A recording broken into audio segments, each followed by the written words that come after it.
Hello everyone បាទសួស្តីទាំងអស់គ្នាថ្ងៃនេះខ្ញុំមានមេរៀនមួយទាក់ទងទៅនឹងទីកន្លែងខ្លះៗនៅក្នុងទីក្រុងបាទ places in town អញ្ចឹងយើងចូលទៅមេរៀនទាំងអស់គ្នាបាទអញ្ចឹងខ្ញុំនឹងធ្វើការអានពាក្យមួយ3ដងដើម្បីឲ្យអ្នកទាំងអស់គ្នាថាតាមហើយនឹងទាំងអស់គ្នាអាចឃើញការបកប្រែនៅខាងក្រោមហើយខ្ញុំនឹងពន្យល់ខ្លះៗបាទពាក្យហ្នឹងយើងអានថា castle បាទយើងប្រែថាប្រាសាទហើយប្រាសាទហ្នឹងមិនមែនប្រាសាទដូចនៅក្នុងប្រទេសយើងទេគឺប្រភេទប្រាសាទបែបពួកលោកខាងលិចប្រាសាទបែបពួក style ចក្រភពរ៉ូម៉ាំងណាបាទហ្នឹងហើយ castle បន្តមកទៀតយើងមាន cathedral បាទ cathedral ហ្នឹងគឺជាព្រះវិហារនៅក្នុង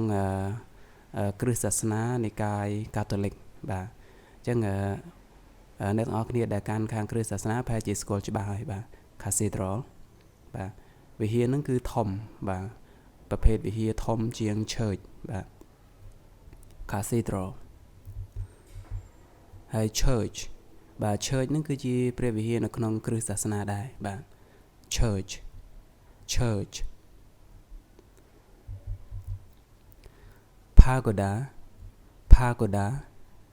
pagoda បាទ pagoda គឺវត្តអារាមនៅក្នុងពុទ្ធសាសនាបាទ mosque បាទ mosque ហ្នឹងគឺជាព្រះវិហារអ៊ីស្លាមបាទអធិស្ឋានផងពេលខ្ញុំសរសេរទៅស្រាប់តែវាលោតចេញអញ្ចឹងវិហារអ៊ីស្លាមណា mosque temple បាទ temple ជាប្រាសាទនៅក្នុង Hindu សាសនានៅក្នុងព្រហ្មញ្ញសាសនាយើងហៅថា temple បាទ town hall បាទ town hall គឺជាសាលាក្រុងបាទកន្លែងដែលបុគ្គលិករដ្ឋធ្វើការ town hall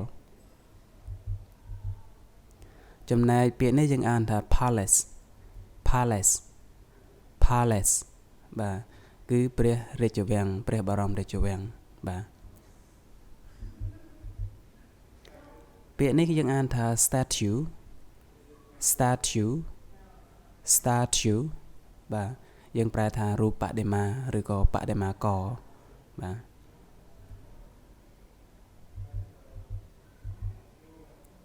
អូខេអញ្ចឹងពាក្យបន្ទាប់នោះយើងអានថា museum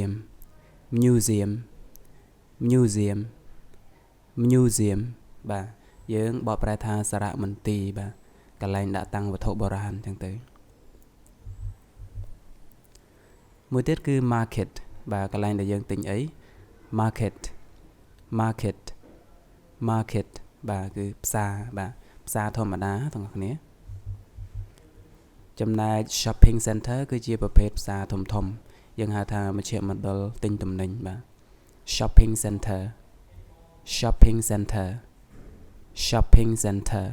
បាទមួយទៀតដែលធំជាង shopping center ហ្នឹងយើងមាន department store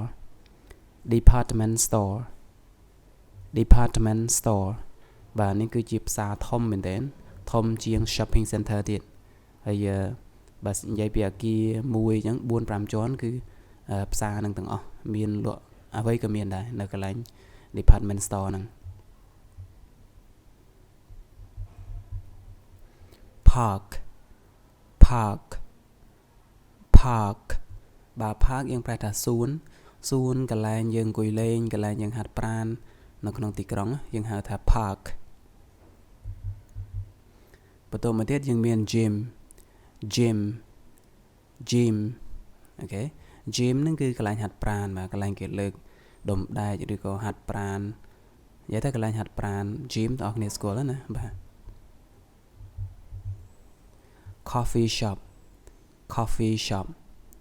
coffee shop បាទ coffee ហ្នឹងកាហ្វេដែលពេល shop ហាងបាទ coffee shop ហាងកាហ្វេបាទបន្តមកទៀតយើងមាន movie movie movie បាទ movie ហ្នឹងគឺកន្លែងលេងកុនកន្លែងរោងកុនបាទកន្លែងយើងទៅមើលកុន movie bus stop bus stop bus stop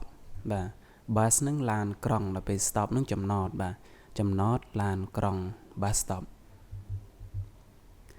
បន្ទាប់ទៀតយើងមាន car park car park car park បាទ car គឺឡានដល់ពេល park ចតបាទ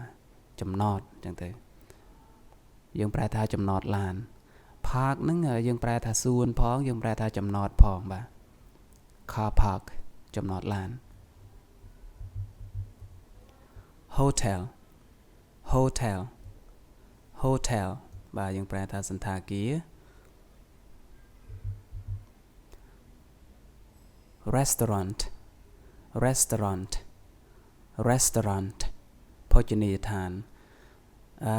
វាមានបែបអាមេរិកកាំងនិងបែបចក្រភពអង់គ្លេសអ្នកខ្លះគេអានថា restaurant restaurant បាទហើយយើងអានថា restaurant ក៏បានដែរ restaurant អូខេ riverside riverside គឺជាកន្លែងអង្គុយលេងនៅតាមមាត់ស្ទឹងមានកន្លែងលក់អីញ៉ាំតិចតួចចឹងទៅ riverside riverside ចំណែកបន្តមកទៀតយើងមានពាក្យថា police station police station police station គឺជាស្ថានីយ៍ប៉ូលីសបាទប៉ុស្តិ៍ប៉ូលីសចឹងទៅបាទតែ station យើងប្រែថាស្ថានីយ៍ក៏បានប្រែថាប៉ុស្តិ៍ក៏បាន post office post office post office បាទយើងប្រែថាប្រៃសណីយ៍ហ្នឹងជាកន្លែងសម្រាប់ផ្ញើហើយនឹងសម្រាប់ទទួលអីវ៉ាន់ពីក្រៅប្រទេសអីចឹងទៅបាទ post office swimming pool បាទ swimming pool swimming pool បាទ swimming pool គឺជាកន្លែងហែលទឹកបាទអាងហែលទឹក library library library បណ្ណាល័យ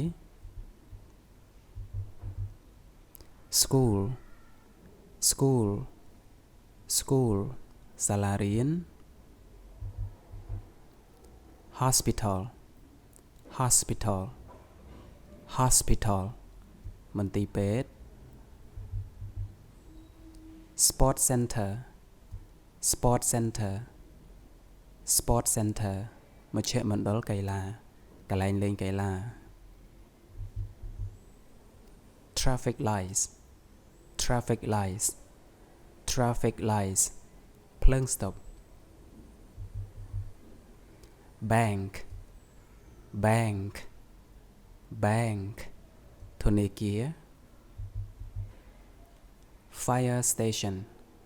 fire station fire station ស្ថានីយ៍ពន្លត់អគ្គិភ័យ fitness center fitness center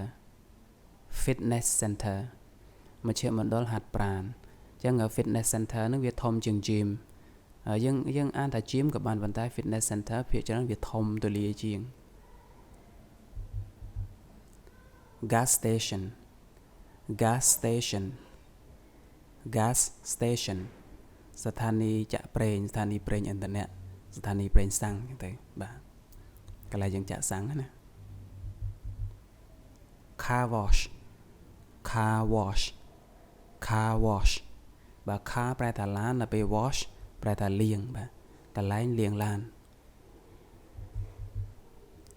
barber shop barber shop barber shop ហាងកាត់សក់ salon salon salon បាទអញ្ចឹងយើងប្រែថា salon ក៏បានយើងប្រែថាហាងកែសម្ផស្សក៏បានបាទហ្នឹងហើយអញ្ចឹងមេរៀននេះគឺមានចំនួន40ពាក្យ40កន្លែងតាក់ទងទៅនឹងទីកន្លែងនៅក្នុងទីក្រុងបាទអញ្ចឹងបើសិនជាអ្នកទាំងអស់គ្នាចេះ40ពាក្យនេះអ្នកទាំងអស់គ្នាអាចរៀបរាប់ពីទីកន្លែងនៅក្នុងទីក្រុងអ្នកទាំងអស់គ្នាបានហ្នឹងហើយ